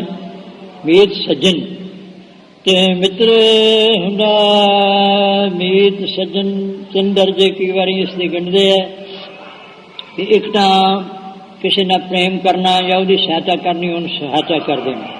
ਤੇ ਇੱਕ ਹੈ ਕਿਸੇ ਦਾ ਕਿ ਉਹਦੀ ਆਪਣੇ ਸਹਾਇਤਾ ਨਾ ਕਰੋ ਤੇ ਉਹਦਾ ਪ੍ਰੇਮ ਹੋ ਗਿਆ ਤੇ ਉਹਨੂੰ ਕਰੀ ਜਾਣਾ। ਤੇ ਇੱਕ ਹੈ ਵੀ ਚਾਹੇ ਕੋਈ ਅੱਗੋਂ ਉਹ ਬੁਰੀ ਤਰ੍ਹਾਂ ਵੀ ਪੇਸ਼ ਆਵੇ ਫਿਰ ਵੀ ਉਹਦਾ ਭਲਾ ਕਰੀ ਜਾਣਾ, ਉਹਦੀ ਸਹਾਇਤਾ ਕਰੀ ਜਾਣਾ। ਇਸ ਕਰਕੇ ਮੀਤ ਸੱਜਣ ਸਭ ਜਾਣ, ਜਿਹੜੇ ਮਿੱਤਰ ਸੱਜਣ ਮੰਨੇ ਹੋਏ ਹਨ ਐਸੇ ਦਰਜਿਆਂ ਦੇ, ਇਹ ਸਭ ਹੀ ਚਲੇ ਜਾਣ ਵਾਲੇ ਹਨ। ਨਾਨਕ ਕੀ ਬੇਨੰਤੀਆ। ਹਾਂਜੀ, ਹੁਣ ਕਹਿੰਦੇ ਵੀ ਬੇਨਤੀ ਦੇਖੋ ਆਪਣੇ ਦੁਆਰਾ ਸਤਿਗੁਰੂ ਅਰਜਨ ਸਾਹਿਬ ਜੀ ਨੇ ਕਿਹਾ ਵੀ ਬੇਨਤੀ ਕਰੋ। ਕਾਵ ਰਚਨਾ ਸੰਗੀਤ ਕਲਾ ਵਿੱਚ ਗੁੰਥਨ ਕਰ ਦਿੱਤੀ ਹੈ। ਜੋ ਸੰਗੀਤ ਵਿੱਚ ਸੁਣੋਗੇ ਔਰ ਸਮਝ ਆ ਗਈ ਇਹਦੀ, ਇਸ ਸ਼ਬਦ ਦੇ ਅਰਥਾਂ ਦੀ ਸਮਝ ਆ ਗਈ, ਤੇ ਜਦੋਂ ਸੁਣੋਗੇ ਫਿਰ ਬਹੁਤ ਆਨੰਦ ਆਊਗਾ। ਇਕੱਲੇ ਪੜੋਗੇ ਔਰ ਆਊਗਾ, ਜੇ ਕੀਰਤਨ ਵਿੱਚ ਸੁਣੋਗੇ ਤੇ ਫਿਰ ਬਸ ਹੋਰ ਆਨੰਦ ਆ ਜਾਊਗਾ। ਤੇ ਨਾਨਕ ਕੀ ਬੇਨਤੀ ਹੈ, ਉਸ ਦੇ ਵਿੱਚ ਆਪਣੇ ਵੱਲੋਂ ਬੇਨਤੀ ਕਰੋ। ਨਾਨਕ ਕੀ ਬੇਨਤੀ ਹੈ, ਮਹਾਰਾਜ ਸਾਡੀਆਂ ਬੇਨਤੀਆਂ ਹਨ। ਕਰ ਕਿਰਪਾ ਤੀਜੈ ਨਾਮ। ਇੱਕ ਮਹਾਰਾਜ ਉਸ ਨਾਮ ਦੀ ਆਪ ਬਖਸ਼ਿਸ਼ ਕਰਨਾ ਕਰੋ, ਜਿਹੜਾ ਕਦੇ ਵੀ ਨਾ ਭੁੱਲੇ ਔਰ ਦ੍ਰਿੜ ਹੋ ਜਾਏ, ਔਰ ਜਿਸ ਦੇ ਵਿੱਚ ਹਉਮੈ ਨਾ ਹੋਵੇ। ਹਰ ਮਿਲੋ ਸੁਆਮੀ ਸੰਗ ਪ੍ਰਭ। ਤੇ ਨਾਮ ਨੇ ਅੱਗੇ ਮਿਲਣਾ ਹੈ, ਵਾਹਿਗੁਰੂ ਪਰਮੇਸ਼ਰ ਆਪਣੇ ਨਾਲ ਮਿਲ ਲਵੋ। ਆਪ ਕਿਰਪਾ ਕਰਕੇ ਪਹਿਲਾ ਨਾਮ ਹੈ, ਕਿਉਂਕਿ ਨਾਮ ਨੇ ਅੱਗੇ ਮਿਲ ਜਾਣਾ ਹੈ ਵਾਹਿਗੁਰੂ ਪਰਮੇਸ਼ਰ ਦੇ ਨਾਲ। ਚਲੋ, ਜਿਸ ਕਾ ਨਿਹਚਲ ਧਾਮ। ਉਹ ਕਿਵੇਂ ਮਿਲੂਗਾ ਨਾਮ? ਨਾਮ ਨੇ ਹਉਮੈ ਦੂਰ ਕਰ ਦੇਣੀ ਹੈ, ਔਰ ਸਾਰੇ ਸਰੀਰ ਦੇ ਵਿੱਚ ਹੀ ਹਉਮੈ ਜਿੱਥੇ ਨਹੀਂ ਹੈ ਉੱਥੇ ਵਾਹਿਗੁਰੂ ਮਿਲ ਗਿਆ। ਚਲੋ, ਚੇਤ ਗੋਵਿੰਦ ਅਰਾਧ। ਨਾਨਕ ਹਰ ਮੇਲੋ ਸਵਾਮੀ ਸੰਗ ਪ੍ਰਭ। ਜਿਸ ਕਾ ਨੇਚਲ ਧਾਮ, ਜਿਸ ਦਾ ਉਹ ਕਹਿੰਦੇ ਫੇਰ ਆਉਣਾ ਜਾਣਾ ਬਣੂਗਾ, ਜੈਸੇ ਮਹੱਲਾ ਵੀ ਪਾਤਸ਼ਾਹ ਵੀ ਹੋ ਗਏ, ਪਟਰਾਣੀ ਵੀ ਹੋ ਗਈ। ਜਿਸ ਕਾ ਨੇਚਲ ਧਾਮ, ਜਿਹੜਾ ਸਦਾ ਸਦਾਈ ਅਚਲ ਘਰ ਹੈ, ਕਦੇ ਵੀ ਨਾਸ਼ ਨਹੀਂ ਹੋਣ ਵਾਲਾ, ਉਹ ਸਵੈ ਸਰੂਪ ਰੂਪੀ ਤਖਤ ਵਾਹਿਗੁਰੂ ਦਾ ਹੈ। ਹੋਰ ਕਿਸੇ ਦੇਵੀ ਦੇਵਤੇ ਦਾ, ਕਿਸੇ ਮਨੁੱਖ ਦਾ, ਕਿਸੇ ਸੰਤ ਦਾ, ਕਿਸੇ ਦਾ ਵੀ ਉਹ ਅਚਲ ਘਰ ਨਹੀਂ ਹੈ, ਵਾਹਿਗੁਰੂ ਦਾ ਆਪਣਾ ਘਰ ਹੈ। ਚਲੋ, ਚੇਤ ਗੋਵਿੰਦ ਆਰਾਧਿਆ। ਹੁਣ ਚੇਤ ਦਾ ਮਹੀਨਾ ਚੜ੍ਹ ਪਿਆ, ਤੇ ਚੇਤ ਪਹਿਲਾਂ ਇਹ ਆਪਣਾ ਜਿਹੜਾ ਸਾਲ ਚੱਲਿਆ ਹੁੰਦਾ ਹੈ ਇਸ ਦੇਸ਼ ਵਿੱਚ, ਸਾਰਾ ਭਾਰਤ ਵਰਸ਼ ਦੇ ਵਿੱਚ, ਤੇ ਇਸ ਦੇ ਵਿੱਚ ਚੇਤ ਦੇ ਮਹੀਨੇ ਦੇ ਵਿੱਚ ਹੀ ਸ਼ੁਰੂ ਹੁੰਦਾ ਹੈ ਪਹਿਲਾ ਸਾਲ। ਤੇ ਚੇਤ ਗੋਬਿੰਦ ਆਰਾਧੀਏ। ਤੇ ਚੇਤ ਦੇ ਮਹੀਨੇ 'ਚ ਜੀ ਕੀ ਕਰਨਾ ਚਾਹੀਦਾ ਹੈ? ਸੁਖ ਦਾ, ਸ਼ਾਂਤੀ ਦਾ, ਹੋਰ ਮੌਜਾਂ ਨਾਲ ਬਤੀਤ ਹੋਵੇ। ਚੇਤ ਗੋਬਿੰਦ ਆਰਾਧੀਏ। ਇਹ ਸਾਰੀਆਂ ਖੁਸ਼ੀਆਂ ਤੇ ਸਾਰੀਆਂ ਸਹੂਲਤਾਂ ਤੇ ਸਾਰੇ ਸੁਖ ਆਰਾਮ ਵਾਹਿਗੁਰੂ ਕੋਲ ਹੈ। ਦਿੰਦਾ ਕਿਵੇਂ ਹੈ? ਚੇਤ ਗੋਬਿੰਦ ਆਰਾਧੀਏ। ਚੇਤ ਜੀ ਕਹਿੰਦੇ ਜੇ ਹੋਰ ਕਿਸੇ ਨੂੰ ਚੇਤੇ ਕਰ ਲਈਏ, ਕਹਿੰਦੇ ਹੋਰ ਤਾਂ ਵਾਹਿਗੁਰੂ ਦੇ ਉਹਨਾਂ ਨੂੰ ਦਿੱਤੇ ਆ ਕੋਈ ਸ਼ਕਤੀਆਂ, ਬ੍ਰਹਮਾ ਵਿਸ਼ਨੂੰ ਨੂੰ, ਕੋਈ ਸੰਤ ਮਹਾਤਮਾ ਨੂੰ, ਜਾਂ ਹੋਰ ਚੀਜ਼ ਹੈ। ਹਾਂ, ਸਾਧ ਸੰਗਤ ਉਹਦੀ ਕਰੋ ਜਿਸ ਦੇ ਅੰਦਰ ਹਉਮੈ ਨਹੀਂ, ਜਿਸ ਤਰ੍ਹਾਂ ਹੋ ਕੇ ਵੀ ਪੂਰਨ ਸਾਧੂ ਦੀ ਕਰੇ ਔਰ ਗੁਰੂ ਕੀ ਸ਼ਰਨ ਦੇ ਵਿੱਚ ਪਾਉਂਦਾ ਹੈ। ਚੇਤ ਗੋਬਿੰਦ ਆਰਾਧੀਏ। ਗੋਬਿੰਦ, ਗੋ ਇੰਦਰੀਆਂ ਦਾ ਜੋ ਪ੍ਰਕਾਸ਼ਕ ਹੈ, ਅੰਦਰ ਵੀ ਅਨੁਭਵ ਕਰਕੇ ਵੀ ਹੈ। ਔਰ ਗੋਬਿੰਦ, ਗੋ ਜਿਹੜੀ ਧਰਤੀ ਆਦਿਕ ਹੈ, ਹੋਰ ਵੀ ਬਾਣੀ ਦੇ ਵਿੱਚ ਵੀ ਗੋ, ਬਾਣੀ ਦਾ ਵੀ ਬਿੰਦ ਪ੍ਰਕਾਸ਼ਕ ਹੈ, ਉਸ ਵਿੱਚ ਵੀ ਹੈ। ਜਦੋਂ ਬਾਣੀ ਪੜ੍ਹਨੀ ਹੈ ਅੰਦਰ ਵੀ ਉਹਨੂੰ ਜਾਣ ਕੇ ਔਰ ਬਾਹਰ ਵੀ, ਸੋ ਅੰਤਰ ਸੇ ਬਾਹਰ ਅਨੰਤ, ਘਟ ਘਟ ਵਿਆਪ ਰਿਹਾ ਭਗਵੰਤ, ਤਰਨ ਮਾਹੇ ਆਕਾਸ਼ ਪਿਆਲ। ਐਸੀ ਭਾਵਨਾ ਨਾਲ ਆਰਾਧਨ ਕਰਨਾ ਹੈ ਜੀ। ਕਿੱਥੇ ਰੱਖੀਏ? ਕਹਿੰਦੇ ਇੱਕ ਕਿਸੇ ਗੁਰਮੁਖ ਨੇ ਵਿਚਾਰ ਪੁੱਛੀ, ਮੈਂ ਧਿਆਨ ਕਿੱਥੇ ਰੱਖਿਆ ਕਰਾਂ? ਮੈਨੂੰ ਇੰਨਾ ਚਿਰ ਸਾਧਨ ਕਰਦੇ ਨੂੰ ਹੋ ਗਿਆ, ਤੇ ਕੋਈ ਕਹਿੰਦਾ ਤ੍ਰਿਪਟੀ ਵਿੱਚ ਰੱਖਿਆ ਕਰੋ। ਆਪ ਹੀ ਨੱਕ ਦੀਆਂ ਦੋ ਹੈ ਨਾ ਗਲੀਆਂ, ਸ਼ੇਖ, ਇਹਨਾਂ ਨੂੰ ਸੁਰਾਂ ਕਹਿ ਦਿੰਦੇ ਆ। ਇਹ ਅੱਗੇ ਜਾ ਕੇ ਭਰਵੱਟਿਆਂ ਦੇ ਵਿੱਚ ਇੱਥੇ ਜਾ ਕੇ ਇੱਕ ਹੋ ਜਾਂਦੀ ਹੈ। ਇਹਨੂੰ ਏੜਾ ਤੇ ਪਿੰਗਲਾ ਉੱਤੇ ਇਹਨੂੰ ਸੁਖਮਨਾ ਕਹਿੰਦੇ। ਉੱਥੇ ਜੇ ਟਿਕ ਜਾਵੇ ਨਾ ਤੇ ਕਹਿੰਦੇ ਸੁਖਾ ਸਿੱਖ ਕਰਕੇ ਸੁਖਮਨਾ ਕਿਹਾ ਉਹਨੂੰ। ਤੇ ਕਹਿੰਦੇ ਵੀ ਇੱਥੇ ਜੀ ਦਸਮ ਦੁਆਰ ਨੂੰ ਚੜ੍ਹੀਦਾ, ਤੇ ਉੱਥੇ ਧਿਆਨ ਕਰਿਆ ਕਰਾਂ ਮਸਤਕ ਵਿੱਚ। ਤੇ ਕਈ ਕਹਿੰਦੇ ਨਹੀਂ ਨਾਭੀ ਵਿੱਚ, ਕੋਈ ਕਹਿੰਦੇ ਹਿਰਦੇ ਵਿੱਚ, ਕੋਈ ਕਹਿੰਦੇ ਕੰਠ ਵਿੱਚ, ਕੋਈ ਕਹਿੰਦੇ ਪਰਾ ਵਿੱਚ, ਕੋਈ ਕਹਿੰਦੇ ਮਧਮਾ ਵਿੱਚ, ਤੇ ਕਿਹੜੇ ਵਿੱਚ? ਤੇ ਮੈਂ ਕਿਹਾ ਉਹ ਡਾਕਟਰ ਤੇਜਾ ਸੋਹਣੀ ਸੀ, 82 ਨੇ ਸ਼ਾਇਦ ਆਈ ਹੋਣਗੇ। ਮੈਂ ਕਿਹਾ ਜੀ ਤੁਸੀਂ ਉੱਤਰ ਦਿਓ, ਮੈਂ ਤਾਂ ਇੰਨੀਆਂ ਚਿੱਠੀਆਂ ਦਾ ਹੁਣ ਨਹੀਂ ਉੱਤਰ ਦੇ ਸਕਦਾ। ਉਹ ਕਹਿੰਦੇ ਸੋਚਦਿਆਂ ਉਹਨਾਂ ਨੇ ਕਿਹਾ ਵੀ ਇੱਕ ਚੰਗਾ ਭਾਈ ਤੂੰ ਇਹ ਦੱਸ, ਜਿਹੜੀਆਂ ਤੇਰੀਆਂ ਕੋਈ ਘਰ ਚੀਜ਼ਾਂ ਜਾਂ ਬਾਹਰ ਜਾਣਾ ਤੂੰ ਕਿਤੇ घर नूं छड्ड के प्रदेश दे विच जां कोई बाहर गए होए, वो जिहड़ा आदमी है वो अपने चीज़ां नूं जां अपने पुत्रां नूं जां अपनी घरवाली नूं वो कित्थे चेते करदा हुंदा है बाहर गया होया, कि मत्थे ध्यान रख के चेते करदा है कि किते गल विच जां होर चीज़। ऐसे वो भला दूर है, वाहिगुरू परमेश्वर भरपूर है। तो ਉਹਨੂੰ इस तरह देखो बहुत सुंदर जुगती है, जिथे ਉਹਨੂੰ चेते करते हैं असी, या चित्त कह लो, जैसे सतगुरु साहिब चेतना है तो चेत लैन इस दिन में चित्त विच चेते करना हुंदा है, चित्त विच चेते करो। चित्त हुण दसो तुसीं कित्थे रहिंदा, तुहाडा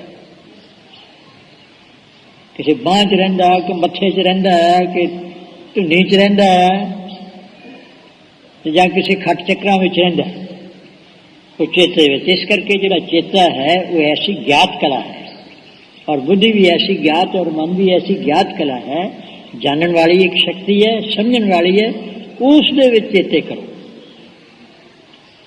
जिथे दूसरे जिहड़े ज्ञान हैं वो ना लियाओ, दूसरी चीज़ की समझ ना लियाओ। चेत गोबिंद आराध्य, चित्त दे विच ही चेत दे महीने द्वारा कहंदे उसका भाई आराधन करो, वाहिगुरू परमेश्वर का चिंतन करो, होवे आनंद घना। इस तरीके दे नाल सानू बहुत घना आनंद होवेगा।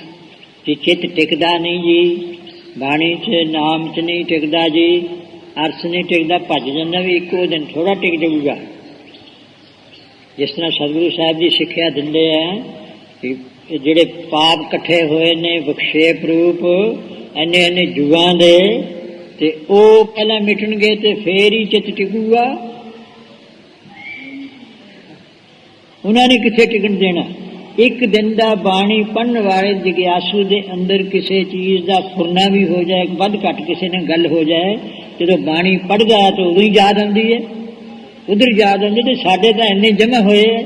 ਇਸ ਕਰਕੇ ਹੌਸਲੇ ਨਾਲ ਧੀਰਜ ਦੇ ਨਾਲ ਸੁਖਾਲਾ ਤਰੀਕਾ ਇਹ ਹੈ कि भाई शरीर के नाल हत्थां पैरां दे नाल सेवा करो, और रसना दे नाल सुखाला टिकदा नहीं टिकदा ते ओहदे नाल वाहिगुरू वाहिगुरू करना शुरू कर दिओ। ते जे घरां विच है भी असीं किथे इन्ना टाइम नहीं सानूं साध संगत च आउण दा, चलो नहीं थानूं टाइम है ते घर दी अपने धर्म दी किरत करो, झूठ ना बोलो, किसी दा हक ना खो खिंजो। जैसे हुण इस स्थान ते बाबा खजान सिंह जी ने करके दिखाई ऐसी धर्म की किरत और नाल भजन बंदगी, कोई दूर की गल तो है नहीं। तो गुरु नानक साहब जी तो वैसे बेअंत बेअंत ही गुरसिख हन, चढ़ते तो चढ़ते कुछ होर ही कर जाए। गुरु अमरदास साहब महाराज जी श्री गोंदवाल साहिब यही उपदेश गुरु नानक साहब आप रूप होकर दे रहे हैं। तो एक कोई साधु आ गया, साधुओं के लिबास सतगुरु साहब जी ने सानू जनाना ही सी। जिवें कबीर साहब ने कहा वो भी अपने ऐसे संत भी हैगे आ कि उन्होंने लिबास होंगे है, चंगे है, चिट्टे चोले है, होर है, माला फड़ियां हुई ने, बहुत गड़बे तिलकते है, ते चंगे मोहरे चेहरे है। कहने किते वो बैठा तो सतगुरु साहब जी ने कहा महाराज ने भी साधुओं का महात्मा का आदर होना चाहिए, सानू जा सिखाई भी नाम जपने वालों के धूल बन के रहना चाहिए। तो सतगुरु साहब जी ने कहा भी चंगा भी सतगुरु साहब जी का आसन से आसन वो कोल ही वो भी विछा के बह गया, क्योंकि ऐसे परस ने कहते असं नहीं दूजे के आसन में छुंदे कि ऐसे ने वो आगे तो अगे करके कि संगत के उन्होंने चेले चाटे या होर के आसन बखरा बनाते हैं। कहते जी वो दूजे थां ऐसे पवित्र आदमी बैठे, ये नहीं समझते भी साध संगत की टूर है। तो ये उल्ट गल्लां ने। तो वो बह गया तो सतगुरु साहब जी कहते महात्मा जी भोजन छकिया लाओ इन्होंने, किसी भी सतगुरु साहब जी का तो भोजन छकिया हुआ सी। कहते नहीं जी थोड़े दर्शनों के ही असीं तां फिर एक तो मिलते नहीं, फिर भोजन छक लांगे। कहते चंगा। तो सतगुरु साहब जी उत्थे बैठे, सतगुरु साहब जी का एक सिमरना सी तो सतगुरु साहब जी ने अपने उत्थे रख के ते थोड़ा जिहा इधर विचन लग पे, तो वो उत्थे बैठे उन्हें देखा जो सतगुरु साहब जी ने दूजे पासे नूं मूँह मोड़िया तो सिमरना जिहड़ा सी आसन हेठां लको लिया, बहुत वधिया सी, चंगा। ਤੇ ਉਹ ਸਤਿਗੁਰੂ ਸਾਹਿਬ ਹੋਰ ਇੱਧਰ ਪ੍ਰੇਮੀ ਸੇਵਾਦਾਰ ਆਏ ਤੇ ਕਹਿੰਦੇ ਭਾਈ ਇੱਥੇ ਸਿਮਰਨਾ ਸੀ, ਕਿੱਧਰ ਚਲੇ ਗਿਆ ਜਾਂ ਹੋਰ? ਕਹਿੰਦੇ ਸਾਨੂੰ ਕਿਤੇ ਭੁਲੇਖਾ ਪੈ ਗਿਆ ਹੋਈ ਜਾਂ ਇੱਧਰ ਉੱਧਰ ਰੱਖਿਆ। ਕਹਿੰਦੇ ਨਹੀਂ, ਇੱਥੇ ਹੀ ਸੀ। ਤੇ ਕੋਈ ਹੋਰ ਜੀ ਹੋਰ ਤਾਂ ਇੱਥੇ ਕੋਈ ਆਇਆ ਨਹੀਂ, ਇਹ ਸਾਧੂ ਮਹਾਤਮਾ ਇਹਨਾਂ ਨੇ, ਇਹ ਇਹਨਾਂ ਤੇ ਸਾਨੂੰ ਵਿਸ਼ਵਾਸ ਹੀ ਹੈ ਵੀ ਇਹਨਾਂ ਨੇ ਕੀ ਚੁੱਕਣਾ ਜਾਂ ਹੋਰ। ਤੇ ਉਹ ਫਿਰ ਉਹ ਸਾਧੂ ਜਿਹੜਾ ਸੀ ਉਹ ਜਿਹਨੂੰ ਕਹਿੰਦੇ ਉਹਦੇ ਮਨ ਦੇ ਵਿੱਚ ਹੋਈ, ਉਹ ਵੀ ਕਹਿੰਦਾ ਪਿਆ ਨਹੀਂ ਜੀ ਇੱਥੇ ਹੋਰ ਕਿੰਨਾ ਹੋਣਾ ਜੋ ਹਮਾਰੇ ਤੋਂ ਐਸੇ ਜਾਂ ਹੋਰ ਚੀਜ਼ ਹੈ। ਉਹ ਜੇ ਕਹਿੰਦੇ ਜੀ ਦੇਖ ਲਓ, ਇਸ ਤਰ੍ਹਾਂ ਦੇ ਹੁੰਦੇ ਨਹੀਂ, ਦੇਖ ਲਓ ਜੇ ਐਸੀ ਗੱਲਬਾਤ ਹੋਰ। ਤੇ ਜਿਸ ਵੇਲੇ ਉੱਠਿਆ ਉਹ ਆਸਨ ਹੇਠਾਂ ਸੀ, ਉਹਦੇ ਸਿਮਰਨਾ ਰੱਖਿਆ ਹੋਇਆ, ਤੇ ਉਹ ਕੁਦਰਤੀ ਹਵਾ ਦਾ ਬੁੱਲਾ ਆ ਗਿਆ, ਆਸਨ ਉਹਦਾ ਚੁੱਕਿਆ ਗਿਆ, ਹੇਠੋਂ ਨਿਕਲਿਆ। ਉਹਨੂੰ ਸਤਿਗੁਰੂ ਸਾਹਿਬ ਜੀ ਦਾ ਤਾਂ ਨਹੀਂ ਸੀ ਵੀ ਇਹਨੂੰ ਕੁੱਟੋ ਮਾਰੋ ਜਾਂ ਹੋਰ ਚੀਜ਼ ਹੈ, ਐਸੀ ਗੱਲਬਾਤ ਕਹਿੰਦੇ ਜਾਣ ਲਓ ਇਹਨੂੰ। ਚੰਗਾ ਜੀ ਜਾਓ ਜੀ, ਮੱਥਾ ਟੇਕਿਆ ਹੋਰ। ਉਸੇ ਸਤਿਗੁਰੂ ਸਾਹਿਬ ਜੀ ਨੇ ਗੁਰਸਿੱਖ ਕਹਿਣ ਲੱਗੇ ਮਹਾਰਾਜ ਤੁਸੀਂ ਇਹਦੇ 'ਤੇ ਕਿਉਂ ਵਿਸ਼ਵਾਸ ਕਰਨਾ ਸੀ, ਇਹ ਜੇ ਚੋਰ ਤੇ? ਮਹਾਰਾਜ ਕਹਿੰਦੇ ਵੀ ਮੈਂ ਜਾਣਿਆ ਵਡਹੰਸ ਹੈ ਤਾਂ ਮੈਂ ਕੀਆ ਸੰਗ। ਇਹ ਸਾਨੂੰ ਸਿੱਖਿਆ ਜਾਂਦਾ, ਅਸੀਂ ਤਾਂ ਵੀ ਵਡਹੰਸ ਹੈ, ਵੱਡਾ ਤਪ ਦੇਤਾ ਹੈ। ਉਹਨਾਂ ਨੂੰ ਭਾਈ ਪਾਰੋ ਜੀ ਨੂੰ ਇਹ ਖਿਤਾਬ ਸੀ ਵੀ ਇਹ ਪਰਮਹੰਸ ਹਨ, ਇਹ ਵੱਡਾ ਹੰਸ, ਬ੍ਰਹਮ ਗਿਆਨੀ ਸਨ। ਤੇ ਉਹ ਜਿਹੜੇ ਮੇਰੇ ਵਰਗੇ ਉਹ ਹੀ ਉਹ ਜਿਹੇ ਲਿਬਾਸ ਬਣਾ ਕੇ ਤੇ ਉਸ ਤਰ੍ਹਾਂ ਦੀ ਚੀਜ਼ ਬਣਾ ਕੇ ਅਸੀਂ ਵੀ ਵਡਹੰਸ ਪਰਮਹੰਸੀ ਪਦਵੀ ਲੈ ਲਈਏ। ਉਹ ਸਤਿਗੁਰੂ ਸਾਹਿਬ ਤਾਂ ਮੈਂ ਕੀਆ ਸਣ ਜੇ ਜਾਣਾ ਬਗ ਬਪੜਾ ਜਨਮ ਨ ਭੇੜੀ ਅੰਗ। ਭੇੜੀ ਕਿ ਜੇ ਅਸੀਂ ਜਾਣਦੇ ਵੀ ਬਗਲੇ ਦੇ ਵੀ ਚਿੱਟੇ ਖੰਭ ਹੁੰਦੇ ਆ ਤੇ ਹੰਸ ਦੇ ਵੀ ਚਿੱਟੇ ਖੰਭ ਹੁੰਦੇ, ਅਸੀਂ ਤਾਂ ਇਸ ਭੁਲੇਖੇ 'ਚ ਰਹਿ ਗਏ।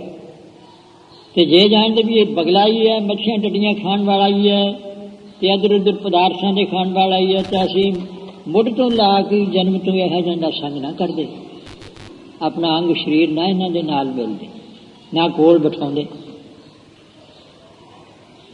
ਸੋ ਇਹ ਜਿਹੜਾ ਭਾਈ ਮੱਥਾ ਟੇਕਣਾ ਵੀ ਦੋ ਪ੍ਰਕਾਰ ਦਾ, ਹਰ ਇੱਕ ਚੀਜ਼ ਇਸ ਨੇ ਬਣੀ ਹੋਈ ਹੈ। ਗੁਰੂ ਨਾਨਕ ਸਾਹਿਬ ਜੀ ਨੇ ਸ੍ਰੀ ਆਸਾ ਜੀ ਦੀ ਵਾਰ ਦੇ ਵਿੱਚ ਗਊ ਬ੍ਰਾਹਮਣ ਕਉ ਕਰ ਲਾਵੋ ਗੋਬਰ ਤਰਨ ਨਾ ਜਾਈ, ਸਭ ਐਸੇ ਪਖੰਡਾਂ ਦਾ ਡੰਬਾਂ ਦਾ ਸਭ ਸਤਿਗੁਰੂ ਸਾਹਿਬ ਜੀ ਨੇ ਵਿਸ਼ੇਦ ਕੀਤਾ, ਘਟਨਾ ਕੀਤਾ ਨਾ ਅਸਲੀਅਤ ਦੇ ਵਿੱਚ ਹੋਵੇ। और सारे स्वरूपों ने फिर हरा दिए तो फिर ऐसा होएगा, नहीं तो नहीं। पिछे भी एक स्थान है गुरुद्वारा साहब, बहुत चिर की गल है कि 30-40 साल की गल है। पिछे जथेदार प्रताप सिंह का सी और सिंह भी बैठे थे, महापुरुष तो इतने है नहीं सी, ते कोई साधु दे लिबास वाला आ गया, चंगा दाड़ा चिट्टे कपड़े पग भी गोल, ते वो आया ते कहते सारे ने सत्कार किया कि ठीक है साधु लिबास दे विच है, ते वो बाहर चौर कराया करे जी। वो कहते जी मैनू प्रेम है, मैं अंदर जिहड़ा सुखासन है वो भी चौर नहीं होंदा, चौर कराया कर, तो उत्थे भी होना चाहिए। तो सिंघा ने कहा भी चंगा भी तुसीं चौर कर लिया करो, साधु महात्मा का प्रेम है तुहाडा। तो चौर करदा करदा 2-3 दिन रहा, तो जिस वेले वो सिंह प्रशादा छकन गए तो किसी ने कहा भी प्रशादा छक लो, कहते छक लांगे, असीं हाले अपनी जिहड़ा नियम किया वो सेवा करते हैं। मैंने भी प्रेम है इनू अपना नियम किन्ने घंटे चौर करना फिर ही छक लो, चलो छका देंगे। तो वो जिहड़े चादरे सी महाराज दे चंगे सी, साफ सीगे, ते वो चादरे लैके ते जिहड़े उत्ते महाराज दे पलंग दे दिते सी वो लैके चाले पाते, चाले पाते थे। इधर उधर किसी ने कहा भी महाराज कोई सिंह आया भी चादरे हैं, किधर गए भी? कहते पता नहीं, कोई ऐसा तो ऐसी गल नहीं थे। कहते वो साधु से चौर करने, कहते वो तो नहीं हो सकता, साधु सी वो कि मिल जा सकता। तो बिचों वो जे भी होंगे, वो कहते चलो फिर जे नहीं तो वो कहते भी हम तो इतने सी, इधर किधर नूं गया, पूछा इधर कहते इधर नूं गया, चलो वो मगर लग गए, फिर इतने आ दाए जाए कोल फिर कितने जाके तो वो चादरे निकले। वो सानू सतगुरु साहिब जी ने सिक्ख्या दी, मैं जाना वडहंस है तां मैं कीया संग, जे जाना बग बपड़ा स्त्री रूपी अलंकार द्वारा, क्योंकि जे बेचारा बगला ही है तो फिर इहनूं कोल ना असीं बिठाउंदे। अंग नाम शरीर का भी है, ਉਹਦੇ ਕੋਲ ना बिठाउंदे जे देण दे या होर चीज़ है। ऐसे भी है भाई अपराधी दूना नवे जो हंता मृगाए शीश नवाए क्या थिए जां हृदय कुसुंदे जाए। ना पहले विहार नूं ठीक करो, उस उत्ते विहार जदों ठीक हो गया बिल्कुल और इस तरह करदे फिर चित्त भी टिकेगा। चलो जी, चेत गोविंद राज्य होवे आनंद कणा। फिर पहला थोड़ा सुख ते शांति आएगी। रसना गुण गोपाल नित गायन शांत सहज रहस मन उपजो सगले दुख भुलाए। फिर सारे दुखों की भी निवृत्ति हो जाती है। व्यवस्था की है चेत गोविंद राज्य होवे आनंद कणा। फिर कणा आनंद जड़ा एक सात्मानंद या परिपूर्ण आनंद का सागर है, वो वाहिगुरु की दीन दयाल कृपाल वो सुख सागर सर्व कटा भरपूरी है कि सारी वो पूर्ण आनंद जिससे तुल होर कोई है नहीं कहते वो प्राप्त होवेगा। संत जना मिल पाई है। हाँ, पहली चीज है भी ऐसे जेडे गुरमुख ने जिन्होंने चित्त शांत होए विकार मिटे हुए हैं और उन्होंने आनंद स्वरूप प्रगट है, उन्होंने संगत के नाल मिलकर के पाईदा है। रसना नाम भणा वही दस जी पहला रसना तो नहीं हुंदा जी, सातू तो चित्त नहीं टिकदा जी। चित्त विच किवें राधिए रसना नाल पहला उच्चारण करो। जिन पाया प्रभ अपना। इस तरह करदे करदे अगे तो जिन्होंने अपने वाहिगुरु परमेश्वर नूं प्राप्त कर लिया है। आए तिस है गणा। वो भाई आए हुए वाहिगुरु परमेश्वर की प्रवानगी की गिनती विच हन। उन्होंने जिहड़ी गिनती है ना वो सफली है। एक खेन तिस बिन जीवना। हाँ, एक उन्होंने ऐसा जीवन बन गया है। आप सतगुरु महाराज जी उपदेश देंदे ने और ऐसे आखा जीवा विसरे मर जा। एक खिन तिस बिन जीवना, ऐसे जिहड़े गुरमुख ने जो पहली तीव्र तरतन वैराग की अवस्था दे विच एक खिन मात्र भी जो उस तो बिना जीवना है। बेथा जन्म जाना। उन्होंने यही जना जानिया है कि उन्होंने जन्म ही ये सब निष्फल है, व्यर्थ है। जल थल महियल पूरिया। जो जना पैदा होया है जला छला सब दे विच ही वाहिगुरु कहने किथे ध्यान रखिए।